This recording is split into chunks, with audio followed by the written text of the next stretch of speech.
And we are live, everybody. Welcome to the post-wrestling Royal Rumble post-show.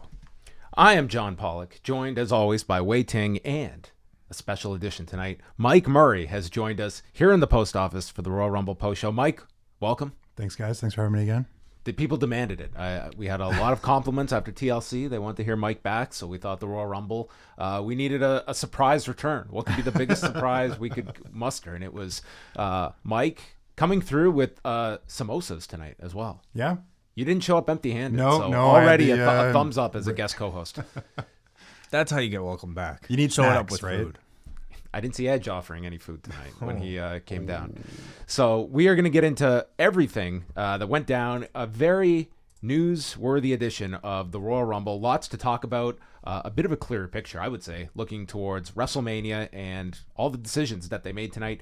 We're going to run through the entire card, and then we're going to be opening up the phone lines to you at 732-800-4423, or you can Skype searching for Post Wrestling. Don't call us now because we're going to spend a bit of time running through the card, but then we will open up the gauntlet, taking your phone calls, and also get to the feedback on the forum where you can leave your feedback. But thanks to everybody that is tuning in live tonight right after the Rumble. We go live after every WWE pay-per-view for Double, Ice Cap, and Espresso patrons.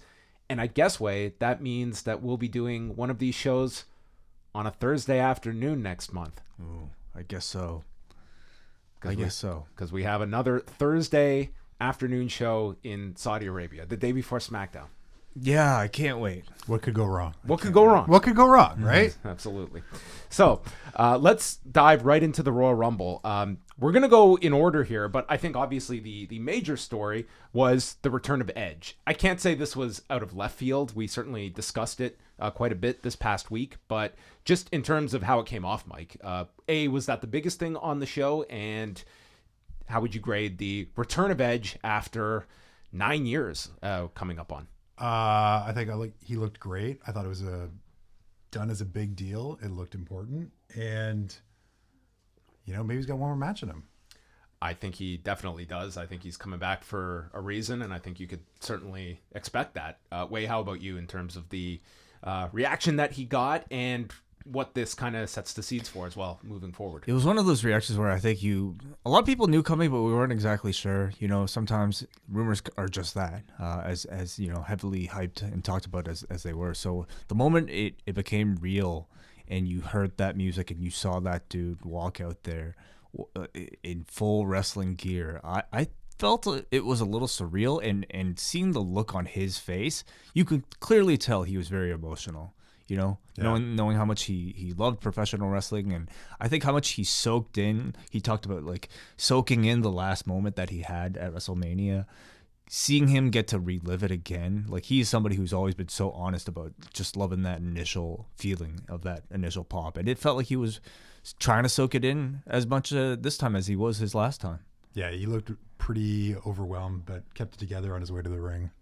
Maybe regretting doing any Pearl Jam podcasts in the recent weeks where he had to really go out of his way to I really deny don't this. fault guys at all for misdirecting them. No, what are you going to say? Look at the end result here. Did any of you hear the actual interview that he did? I did not know. Because I only read the line about it. Yeah. I'm just curious did the question come up, or did he organically? Because I can't imagine on that kind of a podcast that they're really digging for, hey, are you coming back? But maybe they did. I didn't hear it. It was Maybe kind of they out did. there that there was a good chance that he was coming back at some point, right? I mean, the spot at SummerSlam this year in Toronto, right, would kind of set the table for that. I think if you look at everything, it added up that I think you could really see, the potential for this, that it was...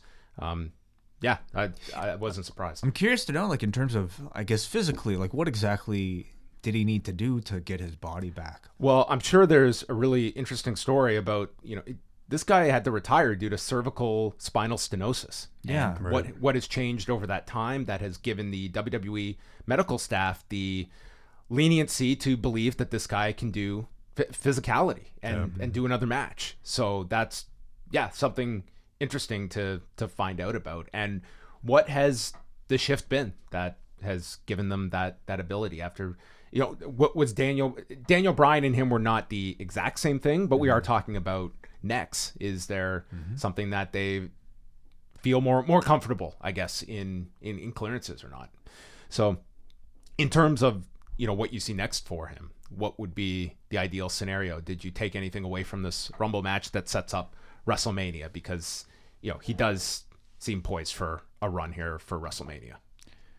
Yeah, I think you're right that something should be done for WrestleMania and hopefully not for the show in February, the Super Showdown Yep, on a Thursday afternoon. So sad. Unless he's getting a big paid cut and then, or payday, and good for him, right? If that's the case. They'll want him on the show, I'm sure. I would think so, right?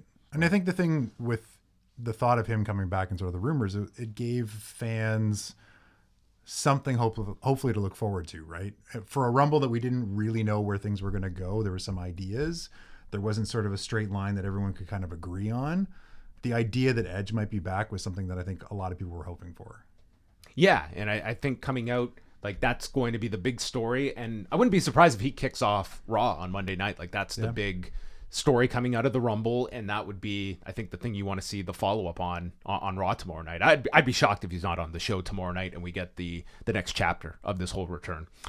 But let's go back to the beginning of the show from Minute Maid Park in Houston, Texas, our second year in a row in a baseball stadium. Do you like the stadium look for the Rumble and kind of just the aesthetics of this particular look for the Rumble? I was thinking about that today because you don't have the usual kind of set design that we've been so accustomed to for the last couple of years of just the big stage with the kind of bland screen, nothing kind of special. But this, there's a little bit of a different pathway for the entrance to enter the ring. There's a different look. It's more of in the round, I think, than some of their other arenas that they would run in. I like it. You can do a Falls Count Anywhere match that ends on a dugout. I mean, lots of different options. I kind of like that. So, no, it's, it gives certainly a big feel, and the Rumble is big enough that you can sell that amount of tickets beyond just running a 18,000 seat NBA sized arena. To me, like, a show like this almost has a bit more of like an old school feel without like the big grand stage. You're right. It feels more like it's a show that was more bare bones and just kind of, the atmosphere created with just the look of people sitting in the stands. Plus, it makes it a little more unique to that particular building as well, right? Instead of just the generic, here's our setup.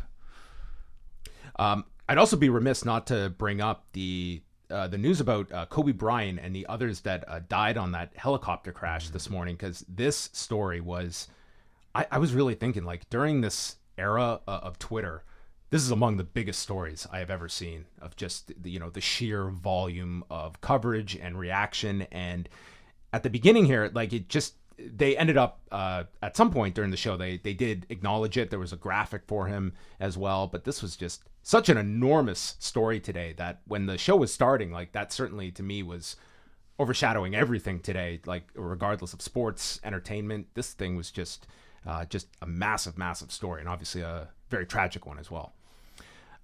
We can get into the kickoff here, and it started with Jonathan Coachman, Charlie Caruso, David Otunga, and Christian on the panel, and then we had Renee Young, Sam Roberts, and Booker T. And this pre-show, we had like a 1 hour pre-show spread over 2 hours. We had 2 matches, and this was, man, just a lot of time. It felt like this was a record of the panel just talking and talking and talking, to the point that, like, Christian was kind of getting, like, caught up and, like, blanking on stuff. There seemed to be, like, some awkward parts where it just seemed like they were just on autopilot just to continue talking WWE speak, previewing these matches. And this is a lengthy kickoff show of 2 hours. If you think about it, though, they had the opportunity to talk to, like, let's say 40 different people about why they're in the Rumble and what it could do. And how many people came out there and actually said, I'm going to the Rumble and I'm going to main event WrestleMania. I think we got Kofi. Yeah. And that might have been the only interview on the pre-show about it's anyone ridiculous. in the Rumble. Like Charlotte, they did Kofi, and there was an interview with Bayley, I think, during the whole kickoff. I think those were your interviews. But I mean, I understand it's part of the just amount of minutes that are watched, and people are going to watch these 2 hours. But man, this is just, I just look at the mentality of this 2 hour pre-show that's going to people that are on the fence that, okay, I'm going to get this Rumble. I'm exhausted by these 2 hours. It's like, oh man, I'm not sitting back for another 5 after this on top of it. But this one, I usually am just fine with the kickoff regardless, but this one just felt really, really long. I feel like the kickoff for a while now, especially these 2 hour ones, our ones have just been things that they expect you to just leave on in the background.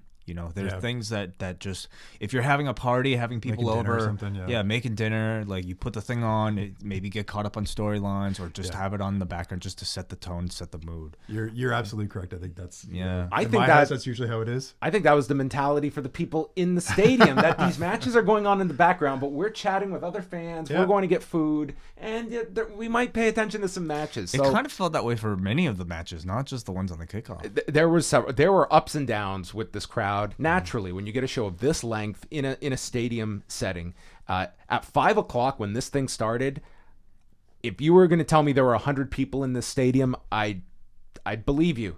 This thing was empty at 5:00 as they had probably just opened the doors. And that's 3:00 Houston time, right?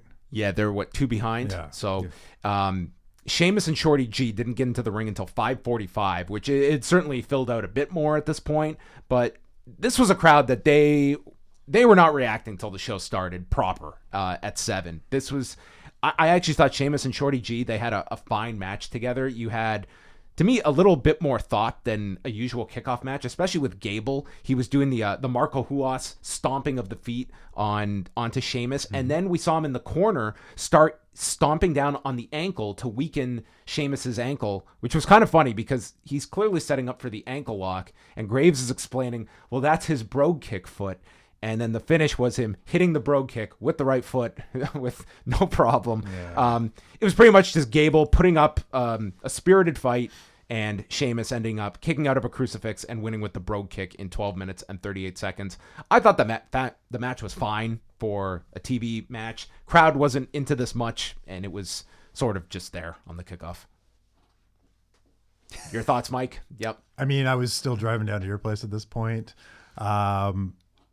Why do you have these guys out here? Like, honestly, at this point, how many times? For Sheamus's debut in-ring match, I found it a little peculiar that you put it on, pretty, like, I think a space of time that you're conditioning the audience to not really pay that much attention to.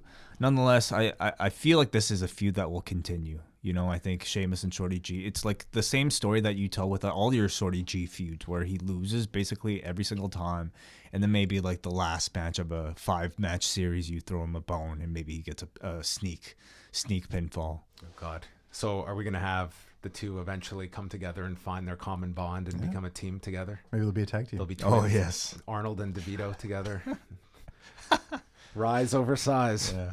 Andrade and Humberto Carrillo, these two poor guys for the United States title. I guess Andrade probably killed himself in that ladder match on Monday, so at least, I mean, as soon as this guy saw the lineup and where he was slotted, he's like, all right, you want me to do the kickoff match? I'll give you the kickoff match. Notable here that Tom Phillips was on commentary all night with Jerry Lawler for this match, and then I know that the WrestleVotes Twitter account is reporting that Tom Phillips is replacing Vic Joseph. So, really? I haven't confirmed that, but that was what WrestleVotes is reporting. So, it could be a case of Tom Phillips replacing Vic Joseph, which, I thought Vic Joseph, I didn't think he was overwhelming in the role, but I hardly thought he was a negative either. He was just sort of a voice. I would say the two are pretty interchangeable, but who knows behind the scenes what little preferences they might have. So Andrade beat down Humberto Carrillo for a long time here, and this was another match that really suffered from the lack of crowd interaction. Andrade went for the three amigos, and Carrillo stopped him on the final one. Andrade hit the running knees, and then they had a series of strikes with each missing. Carrillo ducked a spinning elbow, and Andrade a spin kick. They go on top. Carrillo hit a super Hurricane Rana. This got a response from the crowd. And then Carrillo used a Hurricane Rana into a roll-up, and it was just reversed by Andrade. He caught Carrillo and won the match 14 minutes and 16 seconds. So Andrade retains the U.S. title. No interference or controversy here. I was kind of surprised that they rushed Carrillo back from that big injury to do this match on a couple days' notice and lost clean. Yeah. I'm not really sure what's supposed to happen here. I don't know if this is the beginning of another feud between these two, or if it's just a bit of a stopgap before we get another continuation of the Ray program. Nonetheless, if you're just watching this to enjoy a pro wrestling match, I thought this was really good. Very graceful, lucha, high flying, and a good showcase for the both of them. But we're kind of at a point now where don't really need a showcase match in the body of like a 5-hour show. No, not kind of buried in a pre-show, right? And John's right. Like this, the way that this match ends, this should be it, right? Yeah, like this was a pretty big injury angle they did with Carrillo and his comeback on Monday. It just seemed like this was very much rushed, and if it was just for a kickoff, I would have waited to bring Carrillo back tomorrow night and build him up to something bigger and just throw anybody in there with Andrade if this was going to be his position on the show, which anyone could have been in this challenger role. So this finished at around 6:30, so that meant a half hour, dude, of more talking and talking. Yeah. And talking. So we were all talked out by the end of this 2-hour panel show. And we go into the Rumble itself, and we kick things off with a Falls Count Anywhere match between Roman Reigns and King Corbin. And it begins with Corbin being brought out on the sedan, and Reigns goes after, attacking all of the guys carrying him, which was a very long walk for these guys to carry Corbin out. It looked like a struggle. So this was kind of just every brawl you've seen.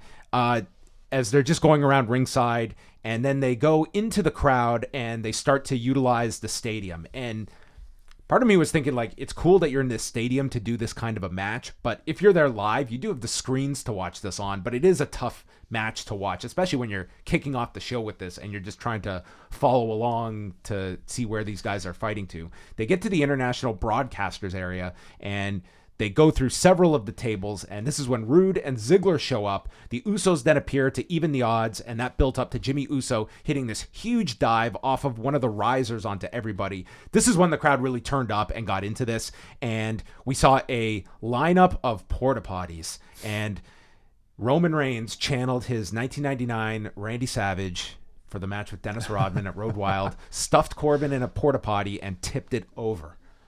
Has anyone ever used a porta potty at a wrestling show, like in a stadium wrestling show? In a stadium, the last time they used it is when Owens came out of it with all that blue gunk all over. But that wasn't for the fans. You mean like somebody using it for its proper purpose? Yes. Oh, I see. Why were there porta potties? There's washrooms in the concourse, right? Is the stadium that big that you have to have porta potties in the field? I would imagine it is a bit of a pain to go from the field through the stands into the concourse, right? But still, I can't. Maybe you could call the number that was on all the porta potties, 1-800-toilets. And the other thing, why has anybody used a porta potty with wheels on it? No, that was a bad idea. Why would you ever do that? But why? That makes a lot of sense. People. Why wouldn't you have wheels on a porta potty though? Like to get those things around? You use a forklift. Yeah, well, a forklift. Not everyone's got a forklift license. I think at a stadium there's somebody with a forklift. I'm license. Just saying, for practicality reasons. I mean, to get it around on wheels, I could move like that casters around on the bottom. But imagine like just standing in it. No, it can be rolling around all the time. Right? You can what go if you get in there, as someone's you're rolling. pushing it around? You can get a ride, yeah. You're like, get a ride back to your seat. They'll wheel the porta potty all around the arena so everybody gets to go. Listen, I'm just glad that there was no feces involved here because you could just. This is such a Vince McMahon it's still early in the show. So, why do this though? Like if you put the person in it, you tip it over, and there's no humorous payoff. What's the point? Yeah, it was kind of just there, the porta potty spot. I didn't give it too much dissection in my head. It got a reaction. Actually, it got a chant of "Holy shit." Yes, you're right. Which was an appropriate chant for this particular spot. From there, they fought their way to the dugout. They got on top of the dugout, and Reigns hit a Superman punch and then ran across the dugout with a spear and won the match. I'll say that visual looked really cool, and the place went nuts for the finish. Yep. So it built up, and I would say the final 5 minutes, they got the crowd. 21 minutes and 18 seconds. I would say the first half was take it or leave it, but the final 5 or so, they achieved their objective of the match. The crowd was super into it. Being at the Astros home park, I would have liked to seen a garbage can involved maybe, or a buzzer going off for all you baseball fans out there. Or maybe we could have learned that there was a hidden camera and Paul Heyman knew all the numbers that had been drawn ahead of time and Lesnar was aware of who was coming. I wonder if the Astros had said, listen, this is kind of off limits, guys. I would say that that's probably a great assumption, is that they were not going to. That's such an easy joke to make on a 5-hour broadcast. Even if somebody came it's out such a big story, but they are kind of in business with this stadium, that they're not going to take a cheap shot at them, even though easy to make one, especially on a Royal Rumble where there is plenty of like technological jokes you could make on this. But anyway, Wade, your thoughts on the Falls Count Anywhere? I thought it was a fun match. You know, these types of like Falls Count Anywhere matches have sort of been a hallmark of Roman Reigns, and I think he does them really well. Yeah. They script them really well for him, and he executes them really well. And they're just consistently entertaining because they're always moving from one spot to another. And they had plenty planned here between like the porta potties, between the Usos, between all the various table breaks, to that final wonderful visual of like Roman doing the spear off of the dugout, and then that big wide crowd shot in the background. I thought Like that was like a highlight reel kind of clip to take of the dugout. I was surprised because I thought on this show we're either getting Corbin underhandedly beats him in the Falls Count Anywhere match, or he comes up from behind and somehow eliminates Roman Reigns. We didn't get either. Does that suggest that this program is put out the pasture after several months? Still haven't had the dog food. Well, it wouldn't surprise me if they still get to there. And you've got 2 pay-per-views before WrestleMania, and when we'll get to this at the end of the Rumble. That was very telling about the top guys on SmackDown. It's Roman Reigns. He doesn't have a laundry list of guys to work with, and therefore Corbin is not someone you can just necessarily discard when you've got 2 pay-per-views before WrestleMania to keep Roman busy. Well, I mean, the other match was Fiend versus Bryan, which are 2 of your top SmackDown guys. Right. Yes. Kofi, they did nothing with. They don't even see him as a top guy. No. Evidently right now. Braun was kind of taken up, but yeah, like definitely. And those are all, with the exception of the Fiend, which is not going to be a transition for Reigns. It's baby faces that Reigns, you can't really move him to a Bryan or Braun Strowman. Yeah, unless you're program. going to do like an elimination chamber again, right? Well, one of those you would think, based on tonight's finish, is that there's an elimination chamber for the SmackDown shot. Reigns would be the natural to be in there and featured. So maybe that's where you throw Edge in SmackDown. Oh, on SmackDown. It's one potential. Raw is already so stacked. Yeah, it's true. I mean, comparatively. After the match, we had Kevin Owens and Samoa Joe backstage. They're just talking pretty much the same promo they've done, with Owens adding that he's had a lot of luck here in Houston. It's where he won his first IC title, and it's where he won the Universal title. I don't know if he would be adding January 26, 2020 to that list of accomplishments tonight. Probably not. No. Sonya Deville and Mandy Rose were interviewed, with Sonya saying that no matter what, she would not double cross and eliminate her partner, Mandy Rose. And then they left the shot isolated on Mandy Rose, who had a look of not feeling the exact same way towards Sonya Deville. So maybe teasing something there. This is when they mentioned Kobe Bryant and his daughter and the others involved in the helicopter crash, and put up a graphic on the screen. So we went to the Women's Royal Rumble match early. This was the second match on the main show, and we'll kind of just go through, and guys, just interrupt if there's any highlights you want to pick out. But this was the Rumble that I think everyone expected, where you could fill up on surprises, on NXT talent, because we had 6 official announcements going into this. Kicking things off was Alexa Bliss, and one of the stories of the match, Bianca Belair, who came out, and the instant reaction is, you know, she's got the title match coming up at TakeOver. Is this necessary? It absolutely was. And Bianca Belair, you could argue, got the most out of anyone in terms of like where they were at the beginning of this match versus what they got out of it by the end. Bianca Belair got a ton of eliminations. She was in there, how long? 33 minutes? 33 something, yeah. She was one of the stars of this, the whole thing. I thought they did a great job with Bianca Belair. One of the really fun things about NXT's integration into sort of the as a bona fide third brand is, you know, between this and Survivor Series and also SmackDown, seeing like new stars actually get made. You know, and I think for all the value that somebody like a Keith Lee or a Shayna Baszler might have had coming out of Survivor Series, that entire run, Bianca Belair was that person on this show. For sure. So they were followed. We'll just go in order here. Mighty Molly was in third. Not as Molly Holly, but as Mighty Molly. It really does tell you maybe like, you know, you mentioned, oh, what surprises are we going to get? I don't know who is left out there. They've we got a lot of repeats in here. Yeah. Just people that have shown up in the past. To the point where like you have to reuse Molly Holly, but except you're reaching because you don't want to reuse Molly Holly, so you bring back Mighty Molly. Like, who remembers Mighty Molly? Well, she got a reaction coming out, so sure. They know who she was. Nikki Cross was in. She cleaned house and then hugged Alexa Bliss. But Belair hit the KOD on Cross on top of Bliss. And so the ring's starting to fill up. Lana was in fifth. cut a promo on everybody. She's going to win the match for Bobby Lashley. This led to a Rusev Day chant. Mercedes Martinez was in 6th, followed by Liv Morgan, and Morgan knocked Lana off the apron. That was our first elimination, and then Lana returned, yanking Morgan off the turnbuckle to eliminate her and take care of those two. Mandy Rose was 8th, followed by Candice LeRae, who was back.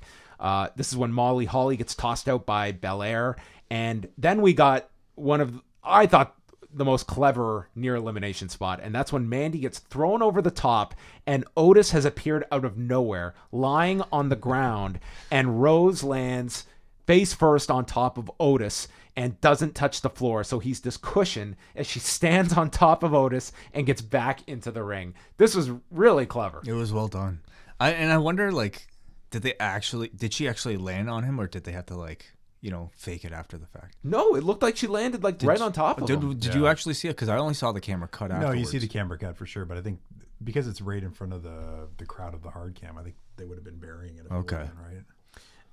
It's one you can't give too much thought into about how Otis knew to roll out at that exact moment that Mandy was going to get thrown off. But maybe he was had someone stealing signs and was giving them There information. You got the buzz. Maybe he had an earpiece.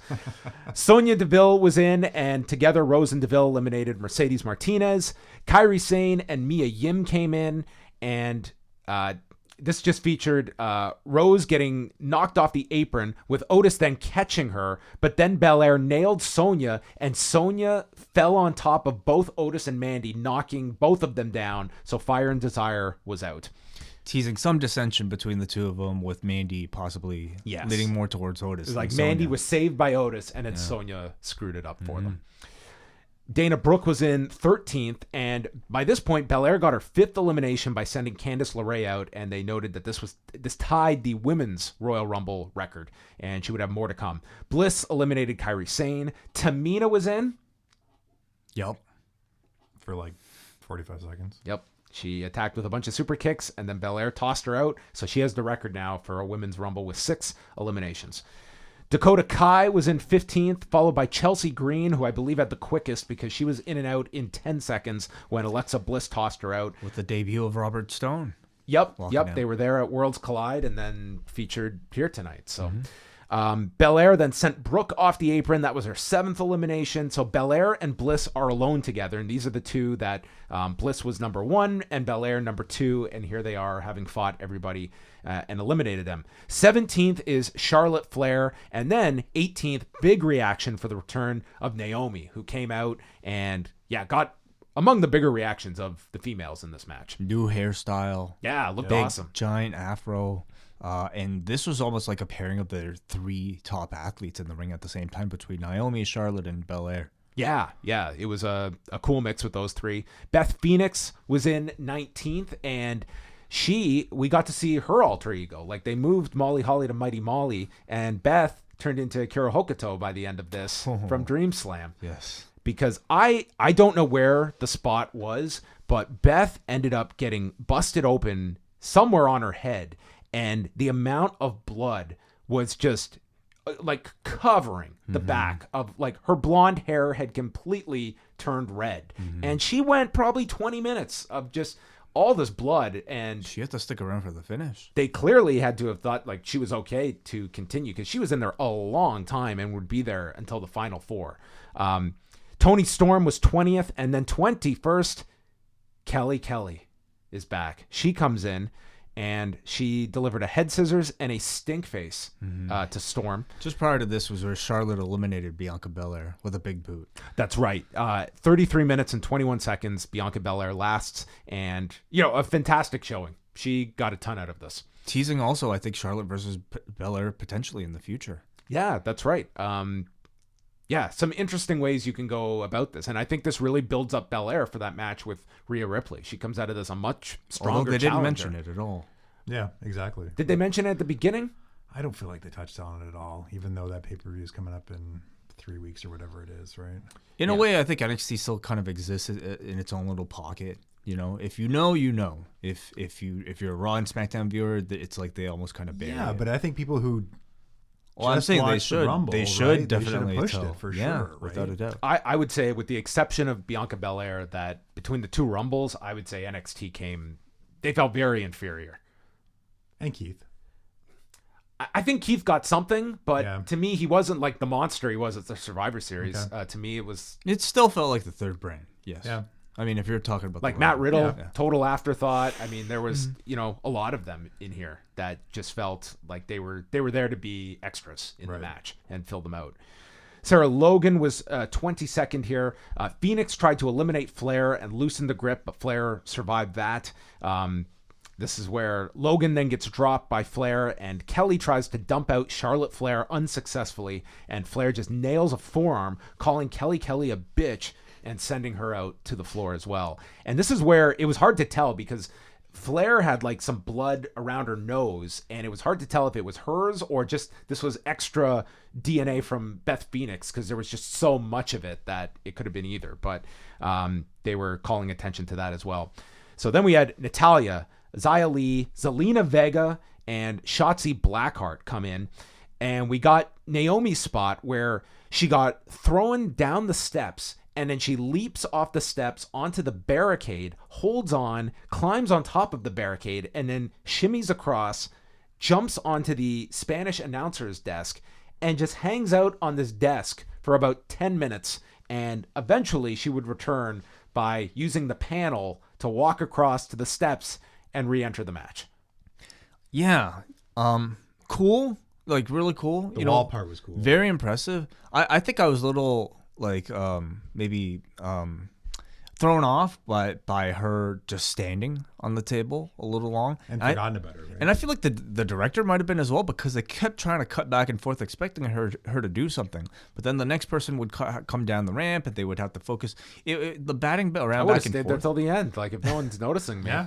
Why? Just wait. It came across like not as fluid and not as perfect as maybe some of her own personal previous near eliminations nor Kofi Kingston's. I think we're also at the point now where we've seen so many. Mm-hmm. There's only so much you can do, like what they can do in this confined space that, like if I'm Kofi at this point, it's almost like I can't top what I've already done. So why even try? I like to think that's what he did this year. Well, they didn't even try. tease it at all this year. So, we'll see what they continue in the past, but it's almost like you're trying to get almost too clever at this point, and I don't know how much it's going to hit because, you've had some really cool stuff in the past, and I don't know how much you can top it at this point. So Shotzi was in. Carmella is then in at 27th, and then that was followed by Tegan Nox. Dakota Kai had already been eliminated. Number 29, Santina Marella. I don't know how tonally this one really fit in this modern women's division that we went to the Santina Marella character. I saw a lot of people very negative on this. Yeah. I don't think the comedy of this really worked. I thought it was all this was built up for. He enters the ring and there he is reunited with Beth, and he teases going for the Cobra where Beth and Natalya are on opposite sides. He looks at both of them, gives himself the Cobra, and falls and eliminates himself. It was like this was the payoff to this. I guess this was where we had our idea. I don't know. This really. I think it was just me. a bit of nostalgic comedy, seeing that you had Beth have such a large role here, and I guess you had to And pair in him the with- city where he did do the battle royal that he won at that didn't know that. WrestleMania. Okay. They brought that up. In Houston? Okay. Yeah. Right. Yeah, I mean, it's unexpected. Oh, yeah, you have, the whole, you have a man in the women's rumble type of thing. I think they were just looking to do this for comedy, but yeah, a lot of people didn't like it. 30th was Shayna Baszler. And Baszler comes in and just cleans house. She eliminates Xia Li, Tegan Nox, Zelina Vega. Then, I really like this. Shayna is dumping out Zelina, and Shotzi Blackheart comes from behind, and they try to redo the women's battle royal spot from a few weeks ago. But this time, Baszler is ready, reverses, and she eliminates Blackheart. I thought that was great. And then Baszler eliminated Carmella, followed by Toni Storm. So just running the table here with everybody. This is the amount of time Naomi's been out when she finally re-enters, and Baszler tosses out Naomi, so immediately she's got 7 eliminations, and we're down to Baszler, Charlotte Flair, Beth Phoenix, and Natalya. Phoenix and Natalya hit the heart attack, and then Phoenix turns on Natalya and eliminates her. I like the heart attack. That's a good spot. it was a good spot. And then, yeah, Phoenix eliminates Natalya.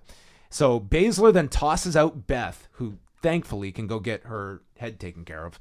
And it's down to Flair and Shayna. Shayna throws Charlotte over, but she holds on.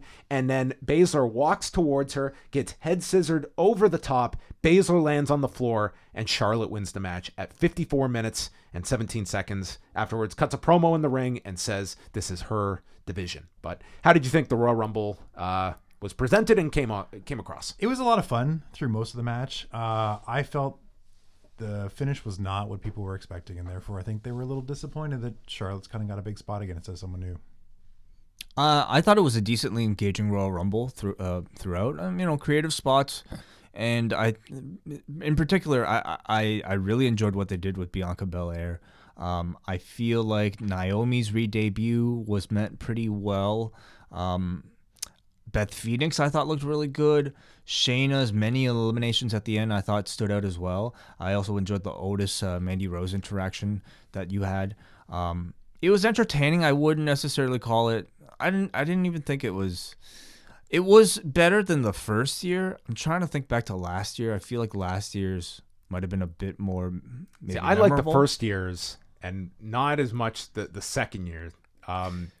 This one to me, it's like you can't present this one differently than the men's, but 30 spots to me feels like a lot. Like we really had to just find a lot of bodies to fill up these spots. Like when you're going to Zelina Vega, for instance, when it's just, to me, this was a longer match than it needed to be. It was good in pockets, but as a whole, I didn't think it was great. And personally, I think for where you're going, I thought that this was the match for Shayna to win. I think that it would have done a lot for her, and I honestly believe it came down to their belief that it was too telegraphed that Shayna was winning, and they went with Charlotte instead. And I think Shayna, it would have done so much more for her to make that huge impact and win the match.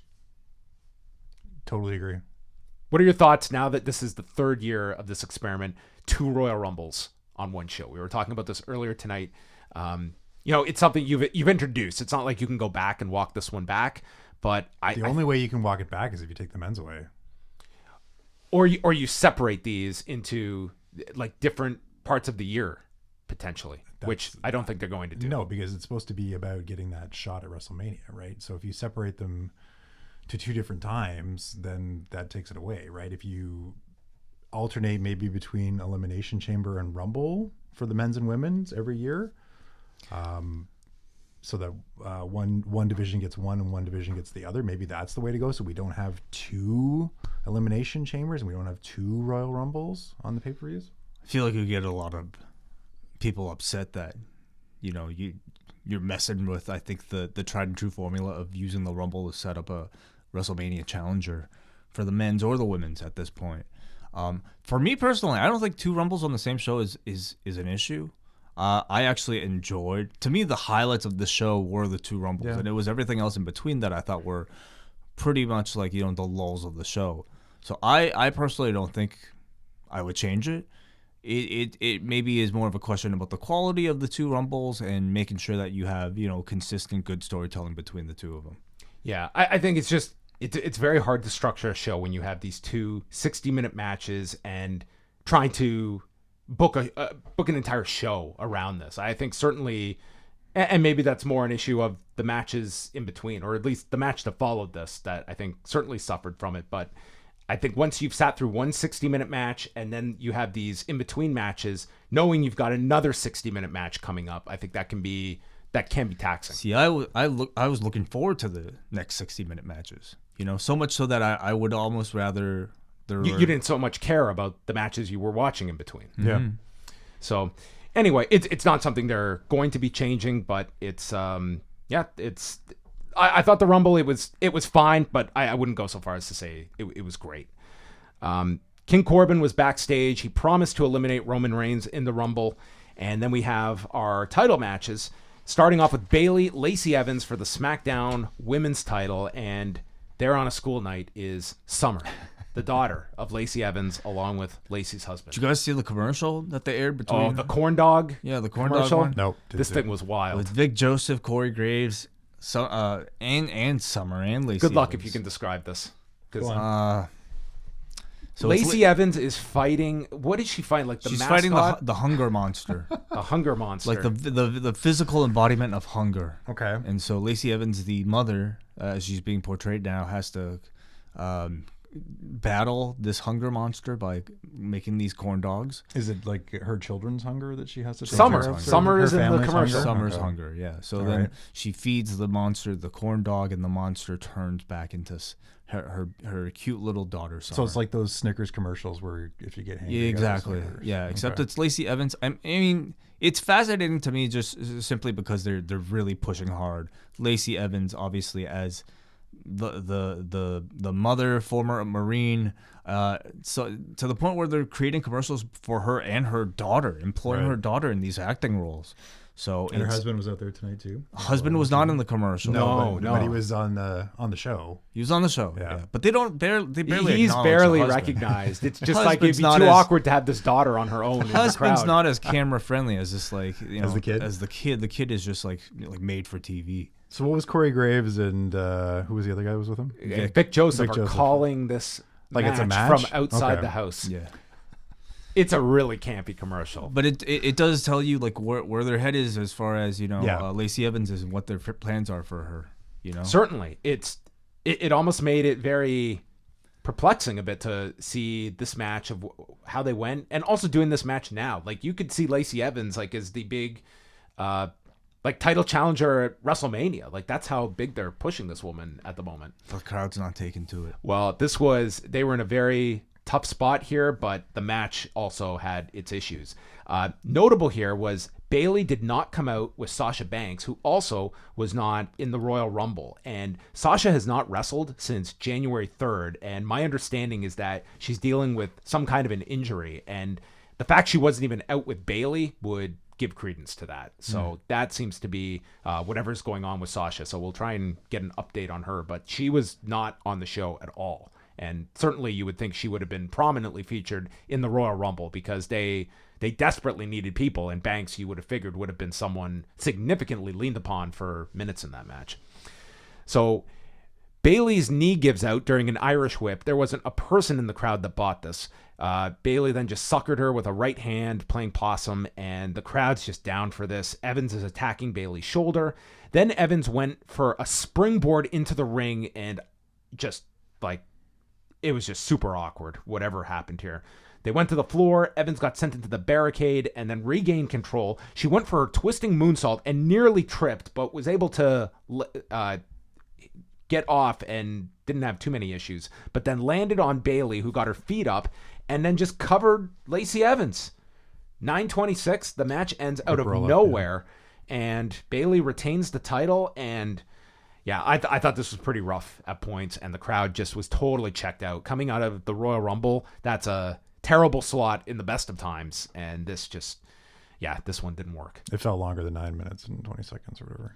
It was a really flat match, and I think coming off of like the importance of something like the Royal Rumble, all these other matches really did not feel that interesting, unfortunately. And I do just start to get the sense that the fans are starting to turn on this like force-fed Lacey Evans character. Listening to some other podcasts coming off of like that promo on Friday, a lot of people had the same thoughts as we did about the insincerity of like how that came across and just how I don't know how forced it really feels like at this point. So I really think they need to reel it back. Isn't it both ways that this feels a little forced? I mean, Bayley has done a good job being a heel, I think, but I think everyone wants to see her as a face, no? It almost felt like, you're watching this match and it's like both members are unfortunately like cast in the opposite role. Yeah.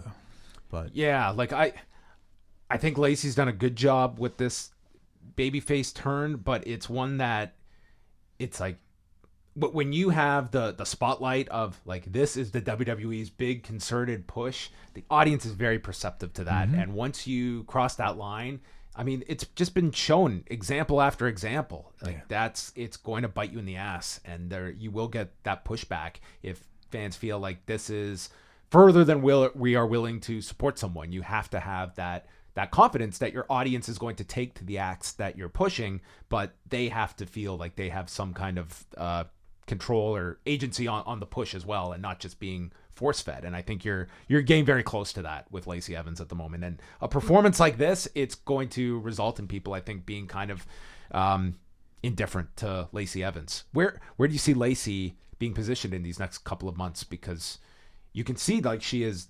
The Sasha program still exists. You know, they still have to try to get there. But I mean, the injury explains why they haven't gotten there yet. If Sasha remains injured, maybe you transition her to somebody else. You know, what other heels are available? Was that meaning that this was kind of a rush job to get her to Bayley because they didn't know what else to do with her? Well, this has been built up with Bayley for a while, so I don't think this was a reaction to anything. This was always being built up for the show. But you have to wonder, had Sasha been in the Rumble, she, to me, would have been one of the favorites. Like, wouldn't you think that she, like, that idea of her winning, and is she going to face Bayley? Do they flip the title to Lacey? Like, there's different options there. At the very least, I would have seen Sasha in there until the end, and maybe Sasha is figured into this somehow. But beating Lacey like this, it's not as though this comes out of it like you want to see Lacey come back for revenge. Like, there was nothing. She was not wronged here. She was just beat clean by Bayley in a pretty unimpressive match. So I thought her stock kind of was hurt in this. The announcers did like try to put her over at the end, in defeat though.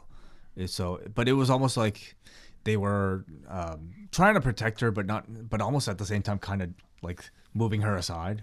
You know what I mean? Yeah, telling you that one day she'll be a future champion. Yeah, whenever that one day is, right? Yeah, it's gonna be Mandy going for the title maybe with Otis. At this point, I think there's more interest. No. I love the Mandy Otis program. I don't know where it's going, but I think it's great. Definitely like something with Sonya, almost like maybe like some sort of, I don't know, jealousy angle. Well, Sonya corked her too, right? In the match. Well, she knocked into her. Yeah. Then we had the Fiend, Bray Wyatt, Daniel Bryan. Falls Count Anywhere match for the Universal title. And if there's one headline, it is, I can see clearly now. Thank God we did not have the red lighting. Now, I hazard to say definitively that this thing is gone because, as we noted when we were watching this, that these guys were whipping the hell out of each other. And if I were either one of these guys, there's no way I would be wanting to do a strap match and no one can see the welts and the impact of these real straps that I'm taking. Yeah. So it made no sense to have the red lighting for what they were doing visually in this match. So I'm hoping that is not the case and the lighting is all of a sudden back, because fans are going to hate it that much more if they think it's gone and it comes back. And the fact is, this match to me worked, and the lighting did play a factor in that. And I think let's just call it a day. The lighting didn't work. Nobody is advocating for it. Let's just call it a failed experiment and move on. I'm good with that. Yeah. So the Fiend is whipping him repeatedly here. Bryan fought back, landed a flying knee off of the apron, and then takes him onto the desk, hit him with a DDT. And I thought they found a really good balance with the Fiend in this match, from the Terminator version that nothing hurt him against Seth Rollins, versus this where he's still a monster. He's still able to come back from a lot, but he can also sell and be vulnerable where you think he can be beat. But I think that's also because you can see a little bit more with the red light gone as well. Where you can see a little bit more of his reaction, a little bit more of his, like, in his face, how he's carrying himself, even in his eyes, right? With the red light, you can't see any details whatsoever. Without a doubt, though, like for that Seth Rollins match where he just got up yes. after every curb stomp, that was too much. It was just, they've gotten away from that. Yes. So I think they learned their lesson from that and just realized, like, that's going to do no babyface any good. And like, look at the number that did on Seth Rollins ultimately. Yeah. From where he was as almost like this Bret Hart babyface champion to, like, we have to turn this guy. It wasn't just that. But I do feel it was a contributing factor. Like, sure. That program did him no favors. Wyatt went for the mandible claw, and Bryan on the ropes went for a triangle with the hand in his mouth, which is like, that is black belt level stuff where you have to overcome a mandible claw and show your technique.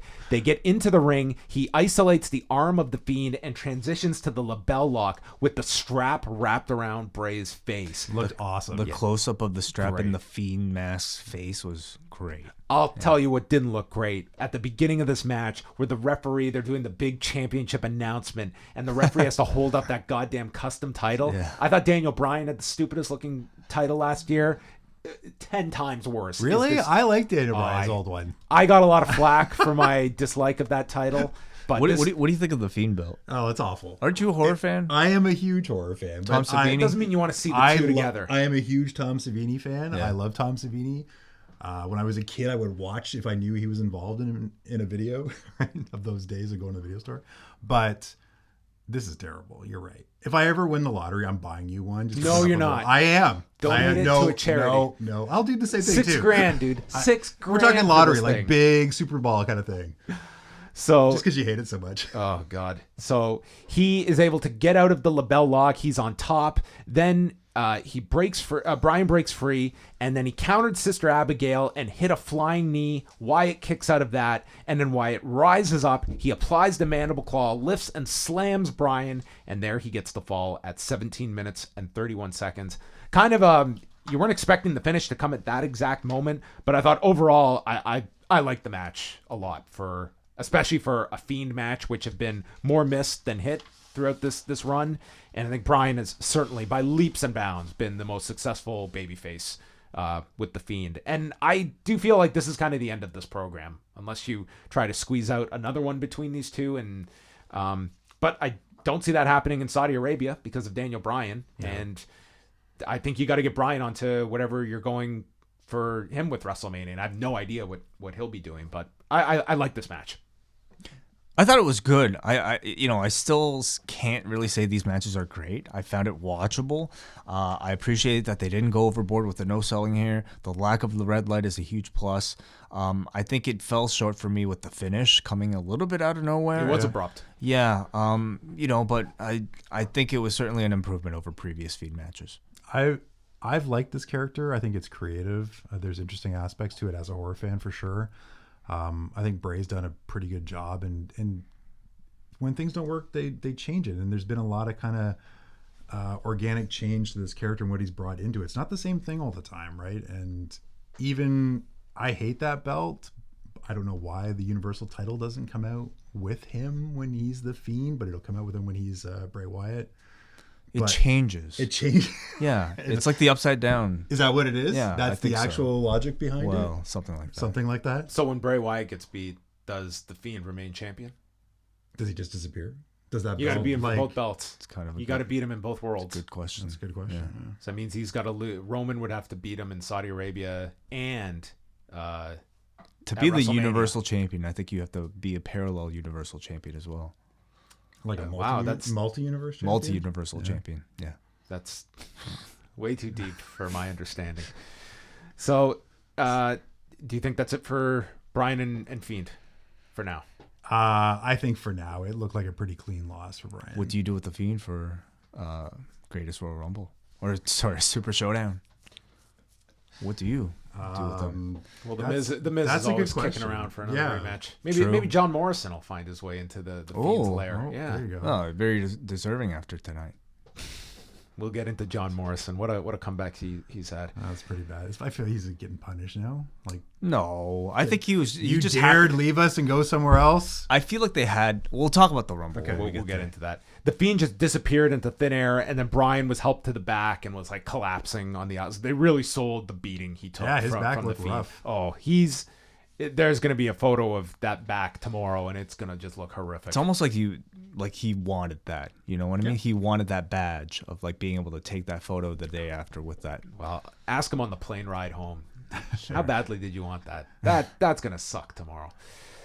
Then they officially announced Super Showdown Thursday, February 27th in Riyadh in Saudi Arabia. I thought maybe we would get a tease for something for this show, but nothing. So that's the next show. We're only a couple of weeks away. We're exactly a month away from that show. So that really curious show. After the last one, maybe at least some maybe rumor and innuendo about people saying that they weren't going to go back to Saudi Arabia. We'll see how much of that comes true. And how receptive the company would be to that as well. Like they've shown in instances, guys that have not wanted to go there in the past have not had to go. Mm-hmm. And if several don't want to go, like how many would they say, okay, you don't have to go. You still have to put on a show. The other question is how how will they position SmackDown coming off of Super Showdown this time? It's a great question because you have to put on a full show. To me, like Reigns has to be on one of those big shows, but like after that near disaster that they had the last time around, you have to have a contingency in place. And I would not be comfortable if I was Fox that we're sending all our guys there again, and hopefully there's no problems and we have a show on Friday night. Like whether that is you do the all women show on SmackDown, NXT again. You have NXT, like you can go to that. Like ultimately, I think you can put on a show, and I think that audience is going to be there on Friday nights. I think they've kind of built your habit of people tuning in on Friday nights. But nonetheless, like we're talking about a $205 million a year deal that Fox is paying for SmackDown for 2 hours, and you want the talent. It's that deal versus the however many million per 2 times a year deal that they got. Yeah, it's just Thursday is not an ideal day for WWE to be doing this show, but that's the predicament they're in, and that's kind of the money they're talking about, that they're going to make those things work, or at least have a plan in place. Becky Lynch and Asuka for the Raw Women's title. When this match began, man, there was not a peep coming out of this crowd. They really struggled to get this crowd. I thought the work was good in the match. They were working a fine match, but I mean, just the way you maintained during this match, you're like, I'm still jet lagged. I don't know if you can blame this on jet lag. I think all of Houston was jet lagged. Like this whole crowd, it must have just gotten back from 3 weeks in Japan. I was really lacking energy for most of this match, unfortunately. And I don't know if it was a fault of the actual wrestling itself, but I think maybe more so the placement of the match, sandwiched between, I think, more important events. I think people just wanted to get to the Rumble. Yeah. Like they were just, and this was a well built up program, I thought, but it was just, this was late in the show, and we want to get to the big match that everyone's here to see. Asuka fought back on the edge of the apron, hit Becky with a hip attack, sending her in the post. Then Lynch grabbed hold of Asuka on the middle turnbuckle and drove her into the mat using a Uranagi, and Asuka landed a kick. Lynch went down, and the referee was going to stop the match when Lynch grabbed onto his leg, like Dixie Carter grabbing onto Hulk Hogan to stay in TNA. And he relented, and he let the match continue. So maybe Alexander Wolf, this was his ability. This was his way to have stayed in the match. You got to grab onto the referee's leg. Just begged them. So he was like, all right, you must be fine. Asuka blasted her with more kicks, including one to the head for a 2 count. Becky is sent into the corner and just pulls up instead of running into the referee, and then turns around, nails Asuka in the chest, causing Asuka to spit the mist into the air, and then she applies the disarmer. When that disarmer got applied, the crowd just woke up. Yeah. Either because they knew it was over, or this was what we wanted to see. And Asuka tapped out. Big pop for the finish. So if you're going to view this match on the finish, then they got what they wanted, but it was a struggle for 16 minutes and 23 seconds. I think it was just a really flat environment that hampered what was a fine match, but it was just notable by the lack of enthusiasm in this crowd. And totally. I mean, that's from our silence right now is the same way, but no, you're right. It was built well. The whole program, I think, for the last year, I mean, this is something that they're going to get into, is a little bit more like looking back at the history of certain performers, and same with Bray Wyatt and Daniel Bryan, bringing back stuff from last year's Rumble, right? And we've had a good 2 months leading up to this match between the last pay-per-view and this. I think it was also perhaps the fact that I don't know if many people bought that Asuka had a chance at all of beating Becky for the belt. So I didn't see that much interest in the outcome. And the match itself was good, but I think at this point, I feel like the bar is so high for like wrestling and women's wrestling that it didn't really kind of reach the quality of I think some of the best that you've seen present day. So, and also the Rumble, I think people were just looking forward to. I mean, don't forget those guys have been in that arena or that stadium for like how many hours at this point too now, right? Well, I was worried this show might end by 11 p.m. We can't have that happen. So we had the Street Profits kill some time, and this was their involvement on the pay-per-view. Not the Rumble. No, this was just it. They were beatboxing WWE themes. Man, I was so high on the Street Profits. I thought, man, what a great like gimmick that these guys have. They were really like, their promos were really fun. Montez Ford, I still have like really high hopes for Montez Ford, but man, I don't know. I've just like, they're just, if I wasn't covering this would be like my channel changing segment, like the Street Profits. Like, I just don't care when these guys appear, whether it's the weekend update segments or just like the backstage hosts of the show. I don't know. I've just really soured on. I'd love for these two to just host a podcast so I can really see what their true personalities are like outside of like a WWE scripted environment. Seriously, like I just watched that John Morrison Chronicle. It's like those are the new, like when we grew up and we would get like the vignettes of the new character coming and you get it for weeks and weeks. Like that's what those chronicles are now. It's just, 45 minutes of why John Morrison is coming back. And here's a guy who promos were never this man's forte, but in this, like, you get to really get into his head about what he views about pro wrestling, the differences between his mentality in 2011 versus now. Just, you really get an insight for a guy when you're listening to him for 45 minutes and they're following him for all of these weeks. And I watched that this afternoon, and then it's like he's talking about like this return. It's like this major event in his life, and the Rumble is this big opportunity for him to showcase that athleticism. There's a lot of pressure on my shoulders, and then we get to the Rumble, and it's like, wow, it's like it's demoralizing if you're this guy. I couldn't imagine. So Booker T came out. He was the guest commentator with Michael Cole and Corey Graves for the Men's Rumble, and they add that there was a big brawl involving Bobby Lashley and Rusev, and both men are out of the Rumble.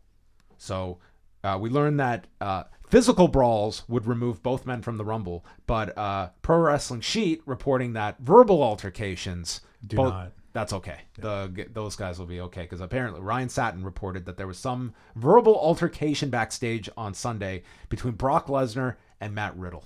Oh, okay. So, and then that was that, and Riddle was in the Rumble, which Do you we will think get Riddle to. called him bro? He called him Bro Lesnar? He called him bro. He was about to pronounce the CK, and he didn't get there. A verbal altercation. Verbal altercation. Okay. Yeah. I wonder if they caught it on camera, like the previous, like his interaction with Goldberg. I'll tell you, maybe Riddle's just like lining up his programs. He's been trying for years to get this one, right? I'm going for the money. He's got his next 5 Manias set up. So Brock Lesnar started the Rumble, and number 2 was Elias, who came out to sing a song called Sacrificial Lamb. And if Elias is going to be in these, like last year, wasn't he number 1? Don't remember. I think he was. Sorry. Someone will definitely There correct was me. there was a music spot, so it might have been. But I'm walking like down. for him to do the song, he's pretty much either got to be 1 or 2. It's very hard for him to do And the everyone song stand around watching. if everyone just has to stand there with their thumb up their ass. So he was number 2 here. He was number 1 last year. Yeah. So he comes out and he's singing, and it's funny because he is now supposed to be a babyface, but everyone just wants to see Lesnar murder this guy. And Lesnar leaps to the floor and nearly eliminated himself because he like tripped over the bottom rope and then just regained his footing and was a goddamn bat out of hell running towards Elias, killed this dude in the aisle, and then brought him in. And the spot I called to you, Mike, they did, because he hit the German and then he took the fucking guitar and he broke it over Elias. It didn't even break though. It It was was- like a whack. It was a real guitar. Yeah. Like it wasn't one of those Jeff Jarrett. They went Honky Tonk Man Jake Roberts. Nope. Legit guitar. So I thought this was a great spot, and Elias got tossed out. Perfect use of Elias. Sure. And then it was the Lesnar show for pretty much the first half of the Rumble. Eric Rowan was in third, and you're thinking there's no way he's just running through this guy. Yeah, no. 8 seconds. Eric Rowan is out. Bobby Roode, Battle of Saskatchewan and Peterborough, resulted in a An F5. First spoiler, Saskatchewan, where he hit an F5 and dumped out Rude. Mike's getting up and leaving as I speak. Number 5, the returning John Morrison, his first Royal Rumble in 9 years. What is the near elimination spot going to be? What's he going to do with Kofi? What is Morrison going to do? He's going to take a belly to belly and be eliminated in less than a minute. It was still pretty amazing though. That was a pretty amazing suplex. He took a good belly to belly. Oh, belly to belly overhead over the top rope onto his feet on the floor. It was a nice spot. Could have been in the ring for a little bit longer, though. I swear, the best part of this chronicle, it was like a scene out of The Office where Morrison is talking about he's been waiting for the call. When am I going to be on TV? He shows up on the bump, and then they call him and they say, we need you at TV in Memphis. So he shows up, and then they play the scene where Kathy Kelly knocks on the Miz's door. Morrison opens the door, and Kathy just responds, John Morrison. And Morrison just stares into the mic and says, Miz isn't saying anything else tonight, and shuts the door. And we cut back to Morrison. Dude, it was so funny. It's like watching Steve Carell really like this talk up episode, some big moment.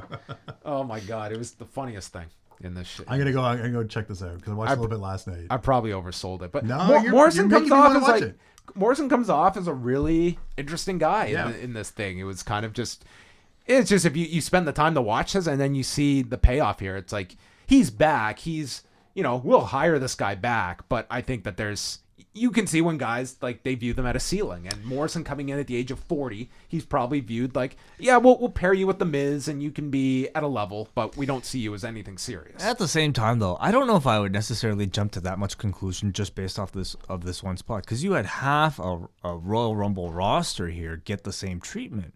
A guy like Cesaro or a guy like Shinsuke Nakamura all pretty much were thrown out right away. They were the pieces there to tell a bigger story with Brock Lesnar. I just couple it with, there's no way that Edge was going to return on the bump or in a backstage segment. You know what I mean? And I'm not saying Morrison is Edge, but he's, to me, it's like his return internally. Clearly, they didn't view it as this big deal. Not at the Edge level. No. He's got a spot, but it's just a spot.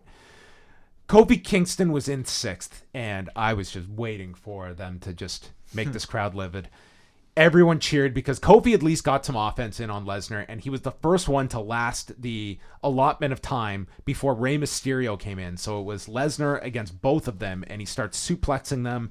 Then Big E is in, so it's 3-on-1, and they gang up with a Trouble in Paradise, big ending, and 619 delivered to Lesnar. But then the monster fires up, throws out Mysterio, clotheslines Big E, and then he lifts up Kofi, F5s him to the floor. So I actually thought it was like a clever way to get even more heat on Brock by not just eliminating Kofi, but denying the fans the Kofi spot this year. So sure, I can see a lot of people being upset, though, about this. And I think that the first half of the Rumble will be debated about how much you sacrificed versus getting Brock over so that you would get that big spot later and put all of it onto one guy while these other pretty much 15 guys had to pretty much build to that spot that Drew would benefit from. Cesaro was in next, out.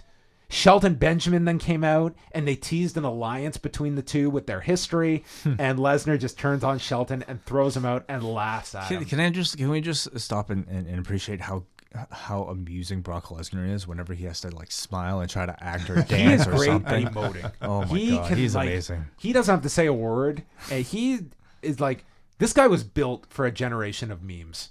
Yes, and he added one later tonight. Shinsuke Nakamura is in, bringing back nightmares of his match with Brock Lesnar back from 2006, which was not very good in New Japan. Nakamura barely got in any offense, and your Intercontinental Champion just dumped out in a minute. Number 12 was MVP. The highlight of MVP was Lesnar rocking out to his music in the ring, and this will be the meme that outlasts this Royal Rumble for years to come. Brock was loving this tune, which it wouldn't surprise me if he has never heard this tune in his life before. What, weren't they in the company at the same time or no? When was MVP done? I thought it was like 2011. They might have just missed each other when Brock came back. What about the beginning, though?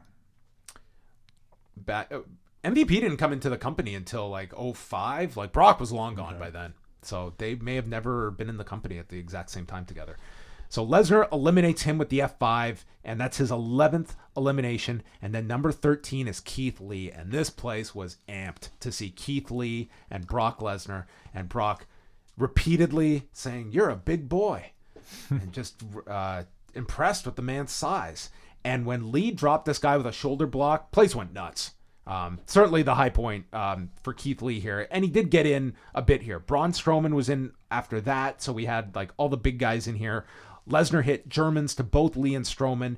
And then Lee and Strowman were fighting against the ropes, and Brock dumped them both over the top and out. Did you think overall a positive for Keith Lee? What did you think? Yeah, no, I think it was. I mean, he's not gonna win. He's on NXT right now. He's got the North American title. Maybe Lesnar's gonna go for the North American title. Maybe he's gonna go around and take all the belts. I think visually it at least sets up in the audience's mind that Keith Lee, Braun Strowman, those two are at least on the same level. Maybe both of them are not quite at Brock Lesnar level, but they're just beneath. Number 15 was Ricochet. So they had to pay off the angle that they shot on Monday. And Ricochet goes for a springboard, and Lesnar catches him and seemed to stumble when he went for this backbreaker. 16 is Drew McIntyre. And Drew just comes in, he stares down Lesnar and challenges him. Brock takes off his gloves, and from behind, Ricochet hits him with a low blow, setting up Drew to hit the Claymore and eliminate Brock, and this place went insane. They went crazy. Lesnar ends 26 minutes and 23 seconds in the Rumble with 13 eliminations, and whatever people want to say about what they did here, I thought it was completely worth it for this pop, and they made Drew McIntyre. This was the most significant thing he has done in either WWE run, and like this obviously sets up your Mania program of Drew and Brock Lesnar, and they went all the way with Drew. He didn't even count down before this. Not that first one, no. 3, 2. Imagine how much bigger Well, you the gotta pop save would have that been. for Mania, the countdown for Brock. I think I'm of the group that feels like the sacrifices of this first half of the Rumble were all completely worth it, just to put that amount of like great reaction on Drew McIntyre. I thought it was all worth it. If you had not done all of that, I don't think, like, the crowd, you got it to a point where they felt Brock was not just eliminating them, but he was ruining their Rumble. Yeah. So when Drew, it was like half the Rumble was the Brock show to build up for the most important elimination with the biggest story going into this Rumble. And you can say about like sacrificing guys, but it was to make someone. Yeah. Drew McIntyre. And that guy ended up winning the Royal Rumble So I think to face Brock Lesnar. it's like straight line to WrestleMania. There is no complications. You know exactly what you're getting. This entire match was used to build to that Mania program. So yeah, this was the big moment, and I think we can mention it here. No Cain Velasquez in this match, and I would Thank say, goodness. knowing the direction that they're going with Drew McIntyre, Cain Velasquez didn't have a role here. Correct. Put him on the Saudi Arabia show for one He thing may if end you up want. on that show. Yeah. We'll find out. So then McIntyre just lifts up Ricochet and just throws him out like yesterday's trash. Ricochet, dude. They Ricochet did just- mention that Ricochet had a part, obviously, in the elimination. He delivered the low blow that was somewhat under. They did mention it, so I'm sure they'll try to play it up tomorrow. It's I guess it's a silver like, lining I helped for too, Ricochet. guys. Yeah. I punched him in the nuts. Yeah. They're going to have the big stare down at WrestleMania between Drew and Brock, and we're going to cut to Ricochet in the private box and say, I'm partly responsible for this. Yeah. The Miz was in 17th. McIntyre eliminated him with the Claymore. So Miz and Morrison, did they combine for a minute together? No. Don't know. I think they were out quick. AJ was 18th. Dolph Ziggler 19th. Carl Anderson 20th. So Styles and Anderson are working together against Drew. Then Ziggler joined in, but then they broke down and started fighting. And then number 21 is Edge. And everyone goes nuts. Edge looked like he was about to cry coming out. Like you could just see the look on his face. Obviously, awesome. This was a huge deal for him. And he comes in, and this was unbelievable. The first spear he hits since 2011, the camera missed it. They had cut away and missed the first spear back. His first spot back. They fucking missed it. So You've seen one spear, you've seen them all. I guess so. He had a big stare down with AJ Styles. then some people were noting that it looked like AJ might have suffered a shoulder injury. Oh, really? I missed the spot. The elimination was like It was an awkward elimination. Like, it wasn't a it build. was super easy, like almost too easy for AJ that makes you wonder, if there was something going on. I just saw some people commenting on that, so I don't know 100%, but it seemed like the nature of which he was eliminated, maybe there was some kind of an issue there, because AJ would have been one that you would have thought would have been more of a featured elimination. King Corbin is 22nd, and this is when AJ was dumped out by Edge. Matt Riddle is 23rd, and Riddle drilled Edge with a ripcord knee, and that was his involvement before Baron Corbin threw him out. Mm-hmm. So Corbin, between Survivor Series and this, he's just running through these NXT guys. Oh man, WH is loving it. 24, Luke Gallows. McIntyre tosses Corbin out, so he's gone. 25th is Randy Orton, and Orton comes in, RKO's Gallows and Anderson, and then locks eyes with Edge. And Rated RKO have their reunion together, and both eliminate the OC. Roman Reigns was 26th. He threw out Ziggler. 27, Kevin Owens. 28th is Aleister Black. 29th is Samoa Joe. And then number 30 is Seth Rollins. And Rollins is not alone. He comes out with AOP and Buddy Murphy, and they start attacking Owens and Joe on the floor. They also went after Edge and Orton, temporarily taking them out of the match. And Rollins hit McIntyre with the stomp. He hit Reigns with a stomp. And Black gets thrown out after being tripped from the floor and eliminated by Rollins. So he was kind of... I can see Aleister Black kind of getting thrust into that program with aligning with Joe and Owens. Yeah. But I would say Aleister Black in this Rumble, like, you could see, like, it very much felt like the last couple of months, it was, who are we going to go with, Drew, or are we going to go with Aleister Black? And they chose Drew McIntyre. And in this match, Aleister Black didn't really come out with a whole lot. No. And I think his consolation will be he's in this program involving Rollins and company. That's where I would assume he lands. Right. But doesn't feel like... It's just... He feels like odd man out to me. So. Agreed, yeah. Murphy then got on the apron, and it was just a bunch of distractions that led to Joe being eliminated. Owens was also tossed out in all of this. And then Joe and Owens brawled with Murphy and AOP to the back. And Seth Rollins was concerned because now he's been left alone, and he gets cornered by McIntyre, Orton, Edge, and Reigns. He tries to make peace with Reigns, who just Superman punches him, and McIntyre hits the Claymore, eliminates Seth Rollins. Orton then hit McIntyre with the RKO, Edge hit a spear, and the two hit a double RKO onto Drew McIntyre, and Edge turns around as Orton is setting up to tease attacking him, and as Orton turns his back, Edge throws out Randy Orton, and Orton is pissed on the floor. So Edge is left with Reigns and Drew McIntyre. Edge and Reigns end up on the edge of the apron, and Edge gets knocked off of the apron by Reigns. The crowd is sad, and then it's left with McIntyre, who is able to... they're on the edge, and McIntyre stops a spear, hits Reigns with the Claymore, and tosses out Roman Reigns at 60 minutes, 8 seconds. I thought a good Rumble. I mean, I thought the Brock thing really helped move along the first 15 people that were in this thing. It told a story that I think made sense by the end. And then you had the wonderful addition of Edge, that shock, and that he looked great in this match. Like, the entire length of this Rumble, I thought, were very captivating, either for Brock Lesnar, for Edge, or for the very end with Drew McIntyre.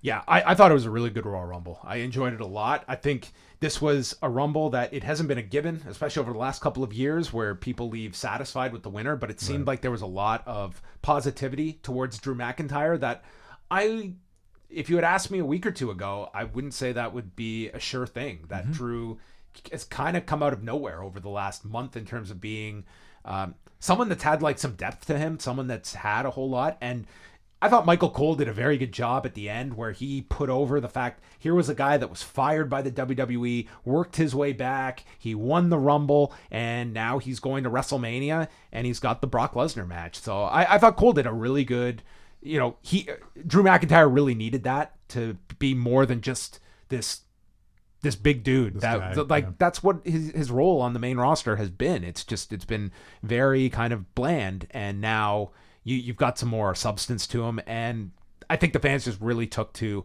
a fresh body, winning this Rumble, and giving people a surprise too, because I think most would have expected Roman Reigns to win. Yeah, I think you're right.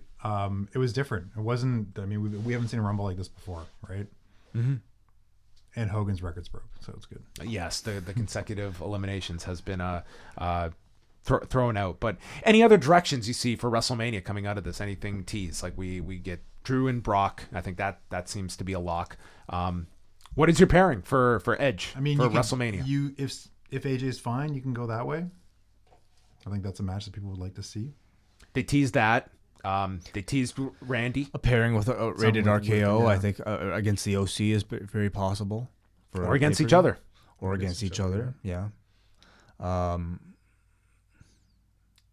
to think what other programs. I mean, so much of this was geared around Brock Lesnar that they didn't really have that much space to tell other stories. So I'm trying to see, like, Owens, Joe doing something. Yeah, with that one's Aleister kind of. There's obviously several programs that can come out of that. It seems like it's this big kind of gang warfare thing where you've got Rollins, AOP, and Buddy Murphy against Owens, Joe. I can see Aleister Black being slotted in there, and then maybe one other person as well. But I don't know if you imagine Rollins in an 8-man at WrestleMania. It'll be interesting to see if they isolate one for him. No, I mean, he might do a tag title match, right? He could do that. Him and Buddy Murphy could take on Owens and Joe, or whatever pairing you come out of that. So overall, I thought the men's Rumble was very strong this year, and I think that ultimately it was about getting Drew McIntyre over, and I think this was a really solid movement in that direction. And now setting the seeds for the Brock program and moving forward with that. So who came out the worst from this Rumble, do you think? The worst? Who got shortchanged? I think you'd have to. Kofi would be in that discussion for sure. In terms of guys that you would expect to have some importance attached to them. Morrison? I didn't need Matt Riddle in this. No? You could have put anybody in there. Well, I feel like they specifically chose. They only had 2 slots for NXT men, right? And they chose 2 of the taller guys on that roster when they could have went with Johnny Gargano or Tommaso Ciampa, and I think they just wanted to. They want guys that look like they pair well, like amongst a main roster WWE roster. Reeves in there early on. Oh, of course, yeah, that would have had a lot of people really happy. But I think people would have been happy for him to get eliminated by Brock really quickly. But who would have known who Kona Reeves was?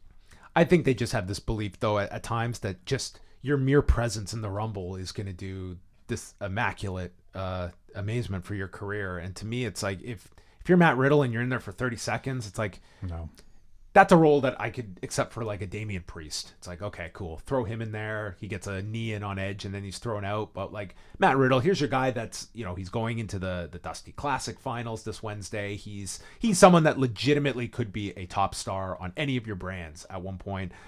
It's like, if he's going to be in the Rumble, it needs to be for a reason. I didn't see a reason for his inclusion. They did give him, a run. They gave him like a bit of a comeback, but it was not met with that big of a reaction. He got some bros here and there, but it's still an audience that I would say isn't that familiar with him. Mm-hmm. Beyond that, I would say I wouldn't say he came off bad. He just came across like he didn't really gain much, and that was just Aleister Black. And I think he's just a victim of numbers. They're trying to put. Mm-hmm. You can see who they're trying to push, and you can't push everybody. And I would much rather you take a small pool and let's go all the way with those guys rather than try and give something to everybody and then no one gets over. And they went very hard with that with the Brock story, and just, hey, your role tonight is to be a sacrificial lamb for Brock because we're telling a bigger story, and a lot of guys had to fall into that category tonight. Thumbs down, thumbs in the middle, thumbs up. Thumbs up. I really enjoyed the men's Rumble. I enjoyed the women's Rumble as well. Overall, the rest of the show, I thought that the matches were good, but they just seemed incredibly unimportant to me, and my personal, I think, energy level was a little bit lower. So I'm going to go maybe thumbs 3/4 of the way up. I'm only going in the middle on this one. Men's Rumble, I was very happy with. I thought the booking of it was very strong. I enjoyed Bryan and the Fiend.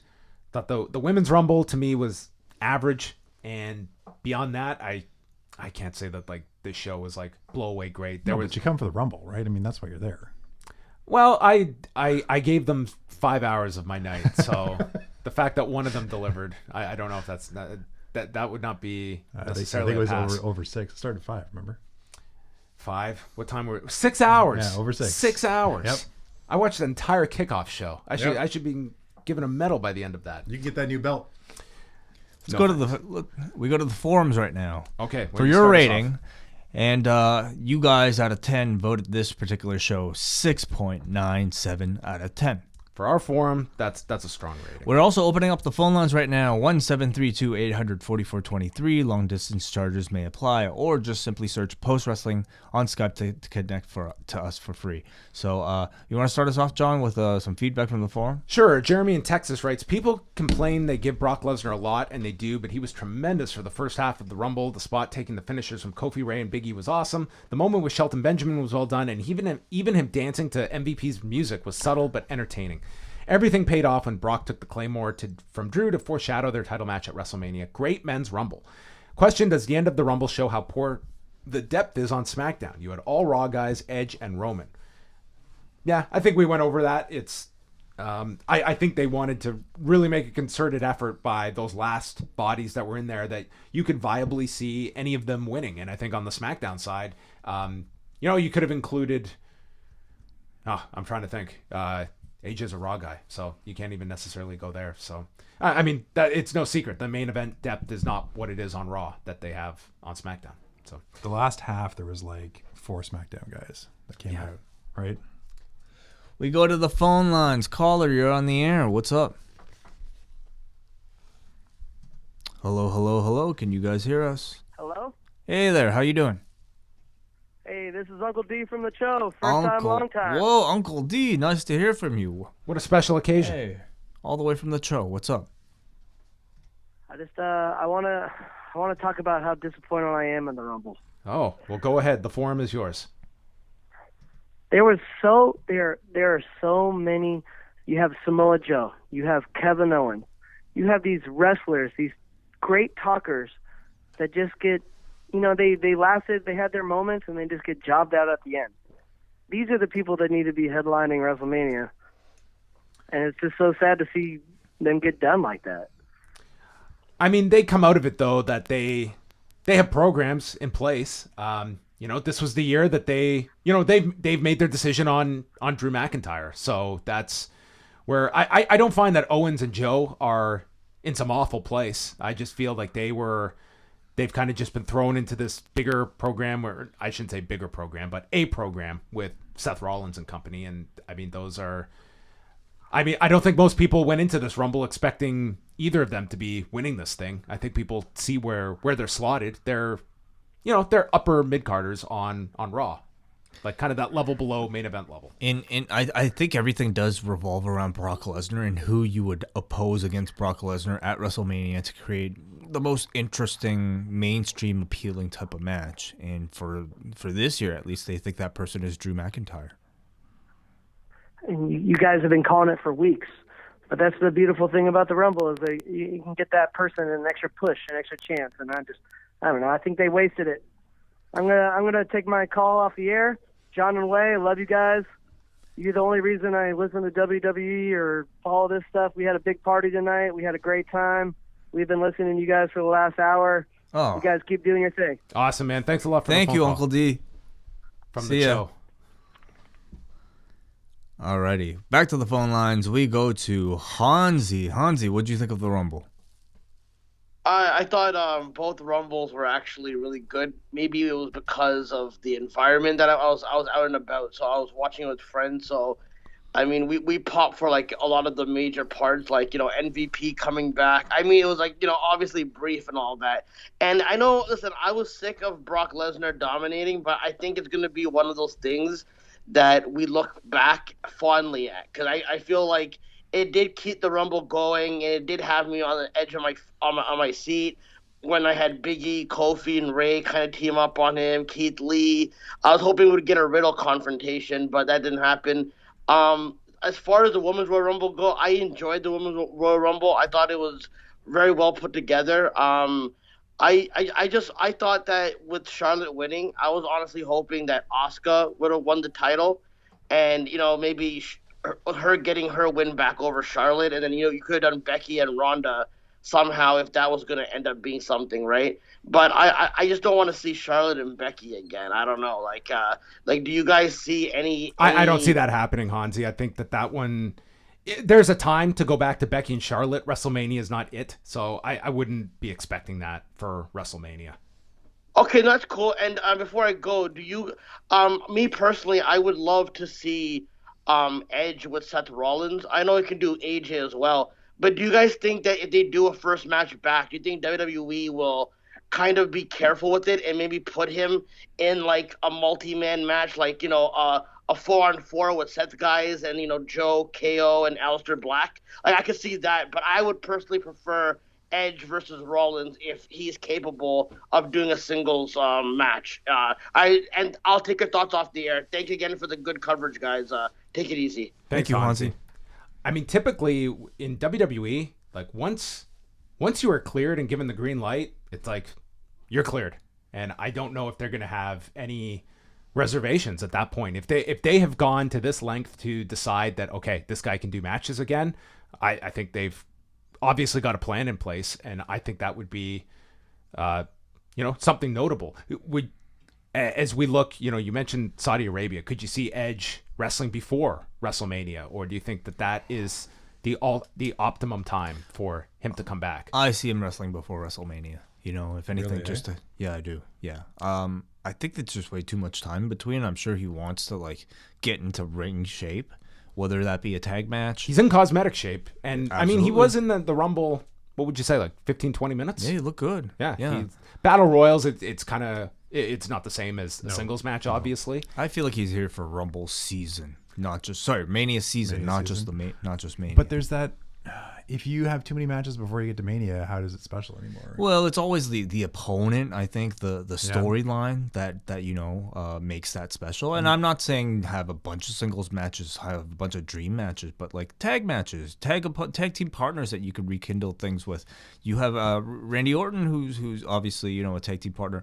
Rey Mysterio is a former tag team partner of his. I'd love to see him do a bunch of stuff. I think 4-man tags. SmackDown, though. I mean, when you look at the side, Raw has all where the the good action guys is. that I think I want to see Edge with the most, but yeah, SmackDown kind of needs somebody like him. I would imagine, it would seem to make sense that he's on Raw tomorrow night. Yeah. I would definitely put him on that show.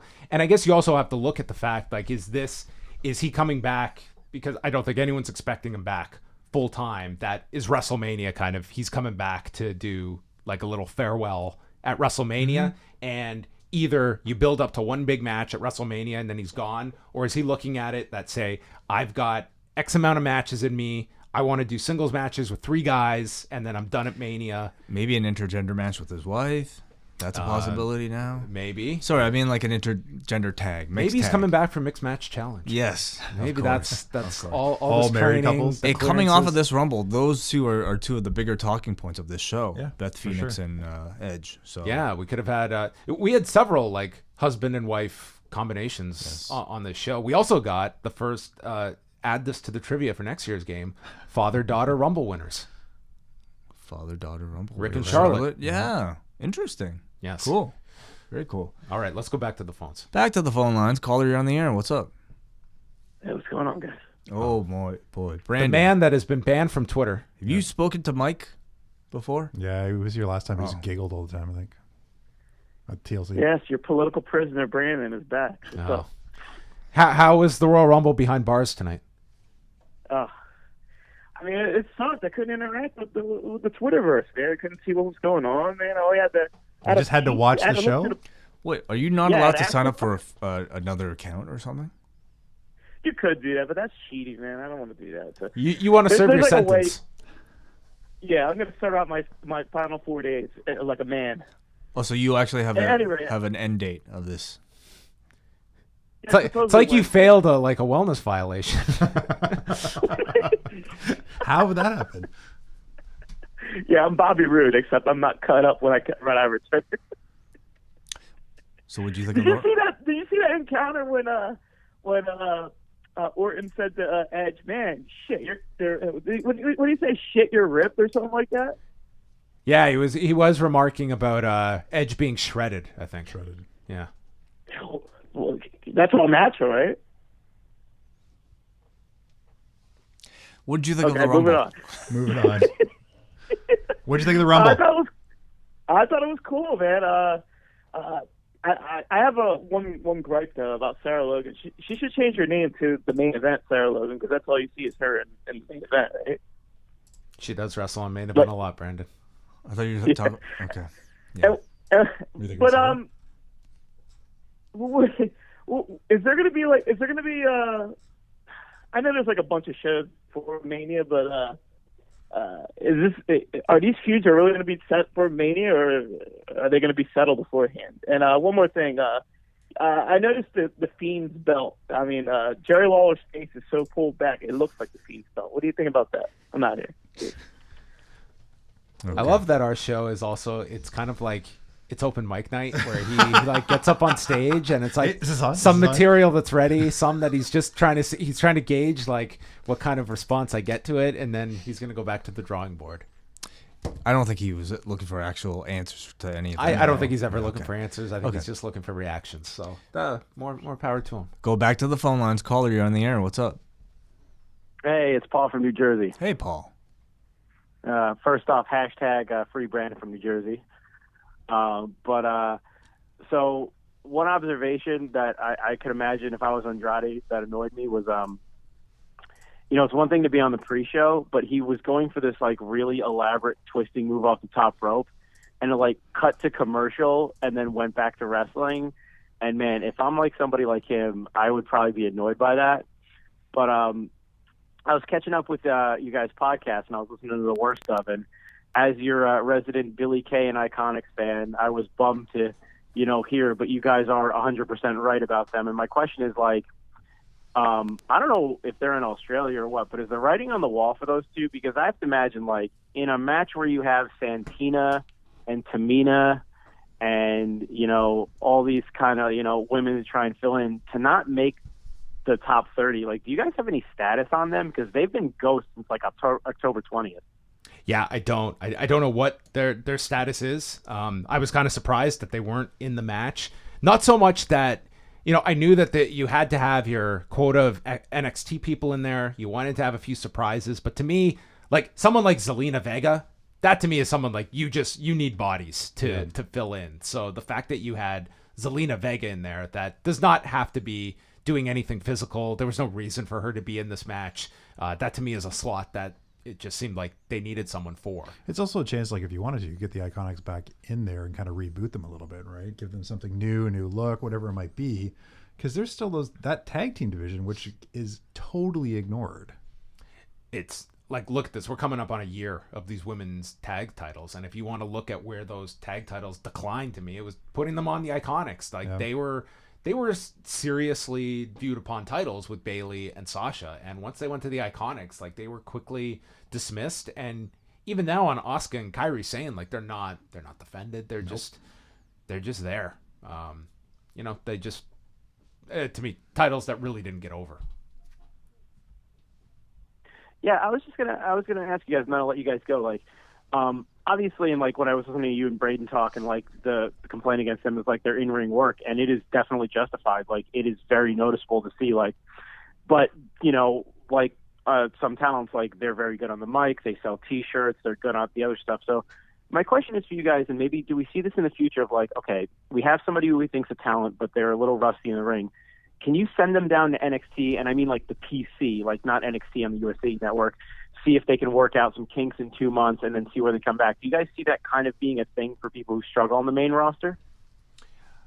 I see that being more of a viable option now, because they are not in the mode of wanting to cut anybody. So I'm definitely not sensing that. You do have these options now. You could send them elsewhere, but that that's a move they have yet to make, but those are two that to me could have benefited greatly from staying in NXT for the amount of time that they've been up on the main roster now. I think that they were not ready when they called them up. They're great personalities, but to me, they still had a lot of development to be had in NXT. So throwing them somewhere NXT, that would make sense to me. But again, NXT it's also not the developing ground either when you've got 2 hours of television and they just need to be on the road doing matches. And, there's a lot of slots that are occupied in NXT as well now.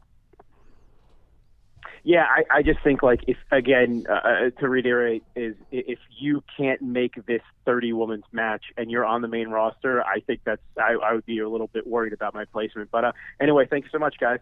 Talk to you soon. Thank you, Paul. Back to the forums, we go to Gerard, who says, I thought it was an overall good but not great show. The Becky versus Asuka match in the men's Rumble saved it. Thought Brock's run-in the Rumble was great. Enjoyed him going through 2 former IWGP Intercontinental Champions in a row. However, I don't think sacrificing Kofi and somebody they have been pushing like Rowan was a good idea. The Rumble coming down to Drew and Roman was a great idea as it helped to tease another Rumble win for Roman that might have received a cold response. I had no issue with Eric Rowan. You can't get that story across if it's throwing out Zack Ryder's and Kurt Hawkins. Like, you do need to put some substantive people in there that's going to evoke a kind of response like that from the crowd that's shocked at watching Brock run through all of these people. I mean, part of that was surprising people with just the ease of which he threw them out. I think you have to view this thing as a whole and not just certain guys that got thrown out there. To me, it was that pop was enormous. Like, second to Edge, I would say Drew eliminating Brock was the biggest pop in that Rumble. Next up, we go to Brandon from Oshawa. Really enjoyed the show. Only down spot for me was the SmackDown Women's title match. The Women's Rumble was well booked and felt like a very traditional Rumble and much better than last year's. The Fiend and Bryan was excellent and was the best Fiend match so far. Men's Rumble was an all-time favorite for me, with the exception of Morrison being tossed out early and Matt Riddle's quick elimination. It was pretty close to perfect. All right. We got a Sean from Toronto who says WWE took a huge risk making the first half of the Rumble so one-sided, but it ultimately accomplished its job of setting up Brock versus Drew. Of the two, I thought the Women's Rumble had more surprises, though I'm not sure if Charlotte eliminating Shayna was the right way to go. The rest of the card was pretty lackluster, but at least they got rid of that stupid red light for the Fiend. And we'll see if it's ultimately gone, or we go back to Saudi Arabia where he won the title and the red light is back. Sam from Tennessee, very good show overall, which peaked at the end for me. Women's Rumble was building well until Bianca got eliminated, which the crowd did not respond well to. Daniel Bryan asserted his status as the GOAT once again by putting on a phenomenal match with The Fiend. I completely bit on the label lock with the strap, but Wyatt again got to look dominant at the end. Perfectly fine if it means putting over someone big at Mania. Men's Rumble was one of the best they have ever put on. I know some people will be critical of Brock's dominance, but it built to the crescendo and making Drew's elimination of him that much more impressive. And says, I was going nuts rooting for Edge or Drew to take it all. I'm now extremely hyped for Brock and Drew at WrestleMania. On a personal note, Edge is one of my favorite wrestlers, and I ran around the house screaming when his music hit. He was sorely missed. Hopefully he sticks around for a while if he is medically able to. I guess that'll be the next question. It's like, what kind of run are you looking for Edge? I think everyone can expect him for WrestleMania. Beyond that, I guess, is a question mark. And maybe he doesn't even know it. I mean, that's another thing. If he's just coming in to do Mania and he feels great, who knows? It's, right. Those things can always change, potentially. We got a JD from RLS who says that this was a mixed bag show. On the positive side, I really like the return of using the Rumble to make new stars, and having Drew eliminate Brock and win was a massive positive step, assuming now he wins the title. Bianca Belair came out of tonight huge as well and put her forward as a major star going forward. On a negative side, a lot of the interim matches were average. Asuka, Becky never hit top gear, and I just cannot get into this Fiend stuff, regardless of how good Bryan is. Also, I hated how long the Lesnar stuff went on for. It just didn't feel like a Rumble. And the Santina stuff, it's 2020. Let's just leave transphobic garbage in the past. Well, as soon as he came out, I sensed that getting a lot of negativity and probably justified for some. That, it's largely been we have moved past this with the women's division of this, but it was their comedic spot for the Rumble, and I think that Women's Rumble, they were probably accepting any and all ideas to just move this thing along. Okay, let's go. Bryan from New York. When it comes to the Rumble event, give me 2 good Rumbles, a couple of surprises, and a good match or 2 outside, and I'm good. As far as I'm concerned, this fit the bill more than most years. They built 2 unique matches between the men and the women, threw us a couple of curveballs, and gave us at least 1 new big babyface heading into Mania for a fresh match with Lesnar. We got a solid Becky Asuka match, and my goodness, Daniel Bryan has dragged Bray Wyatt to another of his 2 to 3 best matches in his career. Jesse in Taipei, no better way to start your week off than with a Rumble on a Monday morning, right, fellas? He writes something in Chinese. I think he wrote Happy New Year to me. So thank you for that, Jesse. Unfortunately, this show pissed me off. Rumble matches allow you to tell multiple stories, but Vince decided on narrow and uninspired ones. I debated this with MJ. He enjoyed the show and the men's Rumble specifically. I'm more in line with the Bryan Mans thinking that Brock didn't need this. I get how Brock's dominance was a spectacle, but I thought you could have got Drew over by eliminating Brock before he buried all those guys. Elias, Rowan, MVP, fine. But sacrificing and returning Morrison, the IC champ, Big E, and Kofi, Ricochet also looked like a dweeb. To their credit, I'm glad they went all the way and had McIntyre win instead of Reigns. They should have done the same with Shayna, but she at least was booked strong. All right, let's skip down a few here because there's quite a bit of feedback here. Chris from Melbourne, Australia. It seems with a lengthy break from WWE, I have become less desensitized to all the marketing speak. Every unnatural big dog and could it be, stood out like a sore thumb, and before the show was over, I knew I'd be happy to skip everything else between now and Mania. What about the graphics on display for Roman Reigns those tonight? CGI graphics, the bronze statue. Big bronze This was one of our rare let's rewind to see this moments for You us. stepped out for a I second. had stepped out, and you guys were just saying, we got to go back to This this. is the highlight. This was like, if ever there's a statue erected for Roman Reigns, Joe Anawahi, this will be the image that they for carve sure. out of marble. This is the Hall of Fame statue. He calls the best part Edge coming back. He says, my number 1 all-time favorite, perhaps getting the chance to go out on his own terms. Maybe there's a match to come. Maybe this is it. Either way, he looked fantastic, and I hope he enjoyed it as much as I enjoyed watching his return. Worst part was keeping track of Beth's crimson helmet and wincing every time she took a big bump. You could tell within minutes that she was set for the Final 4. Otherwise, I have no doubt she'd have been taken out of the match earlier. Let's end off here with Christian, who says, this was the first full WWE pay-per-view I've watched in a while, and I enjoyed it quite a bit. I thought the Women's Rumble this year was the best out of the 3 they've had. Bianca Belair was a standout in my opinion. The strap match was the best Fiend match since the character's debut. It helped that there was no red lighting. The Men's Rumble was very interesting to me. I was surprised by how far they went with Lesnar, but in the end I was happy when McIntyre eliminating him and going on to win the Rumble. Also, Edge's return was a great moment. Happy to see him back, even if it was just for a match or 2. Love the show. Thank you. All right. Well, thank you, everyone, for all your phone calls and all of the forum feedback as well. Seemed like this was a show. Comes with its criticisms, but I think overall, I think you ended it with a pretty strong Rumble with a lot of news and possibilities coming out of it that I think people seek for the Rumble. So coming out of this, now it's the road to Super Showdown. The road to Super Showdown, yes. The road to Super Showdown. And hopefully no complications on the road back from Super Showdown. Yes. So we are going to be back. Super Showdown and then Chamber. That's it, right? Yeah. So we didn't really talk about the SmackDown picture for WrestleMania. So let's end off on that. Is The Fiend and Roman Reigns the destination you're expecting for WrestleMania? Can you see any other scenario? So do you have Reigns beat The Fiend then for the title? At WrestleMania? Yeah. I would think that would be the time to finally beat The Fiend is at WrestleMania. I think it's a little too early still. And how are people going to react to it being Reigns? It's a gamble. Yeah. It's a gamble. I think they'll react positively if they're taking it off of The Fiend. You know, I feel like The Fiend holding the belt is almost at this point as much of a negative as maybe Brock Lesnar holding it. You think so? I personally do think so, because all these matches he's been having is like they've been at best passable and tolerable, and you can only rely on very special talents like a Daniel Bryan to get good matches out of him. Right. At this point, I would personally prefer a Roman Reigns run than another Fiend. I really hope if Bryan is like outside of this title picture, I hope he does have something significant for WrestleMania. What do you see? I have no idea. where he ends up at the moment. Bryan from the SmackDown side. Who else they got? John Morrison, maybe somebody. That might be interesting. Trying to think. There aren't a whole lot of options. Nakamura, which they haven't Bryan done yet. and Nakamura, right? So something with Cesaro. I mean, something the Sami Zayn stuff never really got fully resolved, so he can pair with one of those two. I'd like to see Daniel Bryan Nakamura. Sure. Do you see those kind of guys on Daniel Bryan's level right now?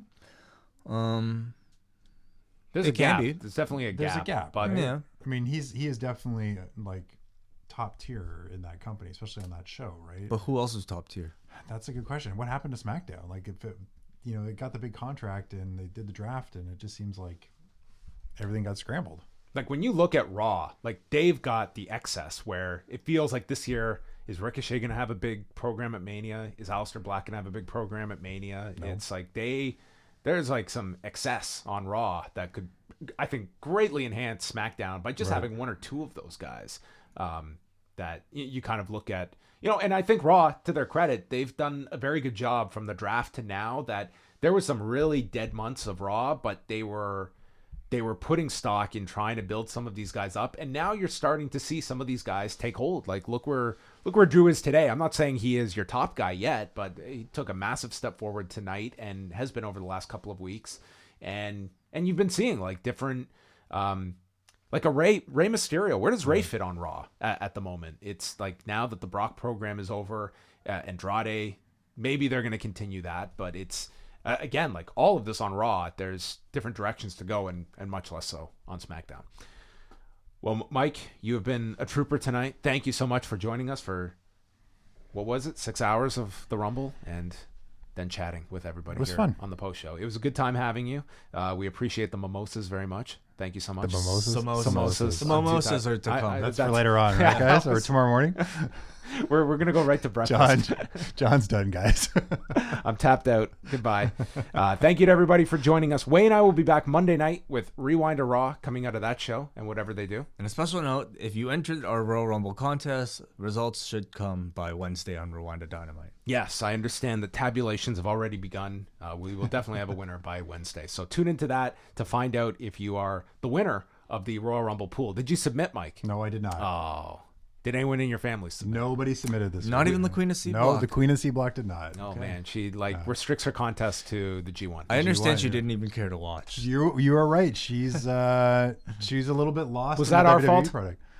No, I mean, without me being there, then yeah, we'll probably catch some. Let's of it invite her tomorrow. next time. She could have come. Yeah, until More than 1 o'clock in the morning or so. She's invited not just to watch the show, but to be If Lacey Evans' you kid could say stay up that that, late. She will probably take you up on that to do a podcast. We want her on the podcast. I would give up this seat and just have you two, All right, the three of you, run down the Raw. So John and Way want to have my oldest daughter in, guys.